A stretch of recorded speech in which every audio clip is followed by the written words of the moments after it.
Қаладағы көп қабатты үйлердің тұрғындары өз баспаналарының ішкі инженерлік желілерін ойластырып, онымен мұқият айналысатын уақыт жетті. Талай рет айтылған бұл мәселе биылғы қыста нақты шешім қабылдап, іске кірісу керектігін көрсетіп берді. Әр үйдің ішкі жүйесін күн жылыда суыққа дайындап реттеу керек. Көп қабатты тұрғын үйлердің көпшілігінде қаңтар айындағы суықта су құбырлары қатып қалып, тұрғындар әбігерге түсті. Ал суықта тіршілік көзінсіз қалудың азабы айтпаса да түсінікті.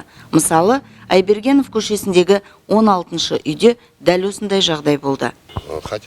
Біз қолымыздан келгенше тұрғындарға мына кіреберістегі сынған терезелерді жауып көмектестік. Жалпы қалада мұндай 100-ден астам үйлерде күрделі жағдайлар орын алды. Уәлиханов көшесіндегі үйлердің жайын көрдіңіздер.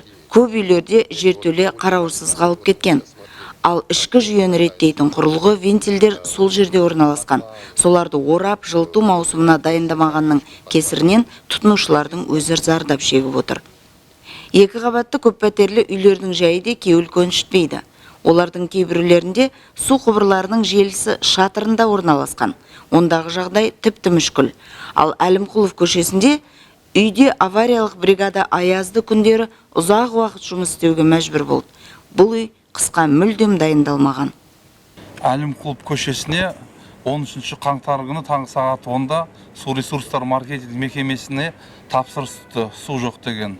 Апаттық топ жедел түрде осы көрсетілген мекенжайға Әлімқұлов бір үйге келіп, тексеру жұмыстарын жүргізе бастады. Тексеру барысында анықталғаны, міне өздеріңіз көріп тұрғандай, мына үйде подъездерде есіктері жоқ, мына терезелерін көріп отырсыздар, терезесінде стеклолар қойылмаған. Сол себепті мынау осы үйдің бүкіл су құбырларының системаларын бәрі қатып қалған. Күндің суықтығынан ешқандай қысқа дайындық жасалмаған бұл үйде. Сол себепті су құбырлары қатып қалған. Су құбырлардың қату ерту жұмыстарымен апаттық топ Әл-Фараби ауданының қызметкерлері су ресурстары маркетинг мекемесіне қарасты 12 сағат уақытын жоғалтып, осы үйде орналасқан барлық пәтерлерге су берді. Шымкентте қыстың өзі жылы болатынына үйреніп қалған қалалықтар биылғы аязды естен шығармастай болды. Әсіресе Гастелла көшесіндегі үйдің тұрғындары. Мұндағы екі қабатты үйлердің барлығында құбырлар қатып қалып, көпшілік суықта әбден әбіржіді. Үйлері қысқа дайын емес, қыс қамын жаз ойла дегенді ешбір қаперіне алмаған. Есесіне суықта зардабын тартты. Біз енді келесі қысқа дайындаламыз деп отырмыз. Биыл мұндай болатынын ешкім күткен жоқ. Аязға үйренбегенбіз ғой.